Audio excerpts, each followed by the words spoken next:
माहिती दिली त्याबद्दल। या संदर्भात आता काय नेमका निर्णय घेतला जातो? मुख्यमंत्री उद्धव ठाकरे जो प्रस्ताव संभाजीराजे छत्रपतींनी दिलेला आहे सुधारणांसहित, तो प्रस्ताव स्वीकारतात का?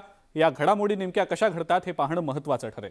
पुढची बातमी आता आपण बघणार आहोत आणि ही बातमी आहे मनसे अध्यक्ष राज ठाकरे यांच्या पुण्यामध्ये होणाऱ्या सभेसंदर्भातली। मनसे अध्यक्ष राज ठाकरे पुण्यामध्ये सभा घेणार हे तर निश्चित झालंय। येत्या 22 तारखेला ही सभा पुण्यामध्ये होणार आहे। रविवारी पुण्यातल्या गणेश कला क्रीडा मंडळात ही सभा होणार आहे। मनसेचे नेते बाळा नांदगावकर यांनी या संदर्भातली माहिती दिलेली आहे। या सभागृहामधली जी प्रेक्षक क्षमता आहे ती जरी कमी असली तरी पावसामुळे सभागृहात ही सभा आयोजित करण्यात आल्याचं त्यांनी सांगितलं। राज ठाकरे यांच्या सभेला होणारी गर्दी पाहता या पद्धतीचं नियोजन देखील करण्यात आल्याचं त्यांनी सांगितलेलं आहे। सभा राज ठाकरेंनी सुरुवात केली, मागोमाग लोकांनी पत्रकार परिषदा घ्यायला सुरुवात केली, पाठोपाठ ताबडतोब मीटिंग त्यांनी जाहीर सभा घ्यायला सुरुवात केली आणि म्हणून ते सभा घेतात म्हणून आम्ही घेत नाही आहोत। सभा तर आम्ही सुरुवात केलीच होती। आम्हाला आमच्याही पक्षाच्या दृष्टिकोनातून काय महत्त्वाचं आहे त्यात बरेचसे विषय आहेत, त्याच्यामुळे साहेब ती सभा घेणार आहे, त्याच्यात त्यांचे काय जे विचार आहेत ते तुम्ही ऐकालच। ओबीसींच्या राजकीय आरक्षणाच्या अनुषंगाने पुढची अतिशय महत्त्वाची बातमी। एकीकडे ओबीसींच्या राजकीय आरक्षणाचा मुद्दा गाजतोय, दुसरीकडे उपमुख्यमंत्री अजित पवार यांनी राज्य सरकारची भूमिका या संदर्भातली आज स्पष्ट केलेली आहे। मध्य प्रदेश प्रमाणेच महाराष्ट्रात सुद्धा ओबीसींना प्रतिनिधित्व मिळावं या अनुषंगाने राज्य सरकार आता पावलं उचलत असल्याचं त्यांनी सांगितलेलं आहे।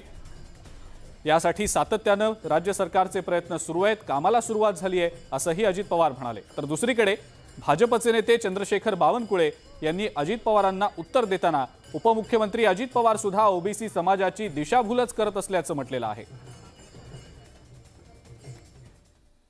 कुठल्या कुठल्या नगरपंचायतीला किती होतं, नगरपालिकेत, जिल्हा परिषद, तालुका पंचायत, महानगरपालिकेत किती होतं त्याचा सगळा डाटा दिला। तोही संपूर्ण डाटा आपण पुरवण्याचं काम हे इम्पिरिकल डाटा तयार करण्याच्या करता किंवा त्याच्यामध्ये बाटियांचा अभ्यास खूप आहे, कारण त्यांनी केंद्र सरकारच्या स्तरावर पण या क्षेत्रामध्ये काम केलेलं आपल्या सगळ्यांच्या स्मरणात असेल आणि त्यामुळे त्यांचा प्रयत्न चालू आहे।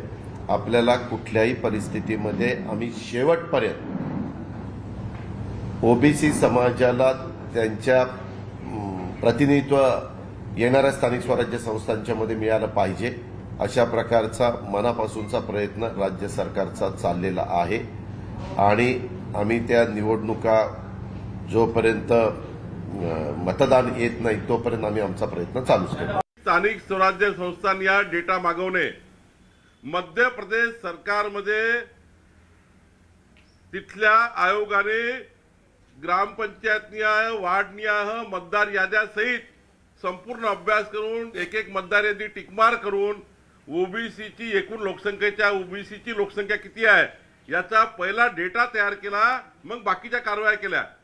यांनी काहीच केलं नाही आहे आणि आता जून मध्ये खोटं बोलतात आहे। पुन्हा विधिमंडळात खोटं बोलले की आम्ही जोपर्यंत ओबीसीना आरक्षण देणार नाही तोपर्यंत आम्ही निवडणुकाच लागू देणार नाही।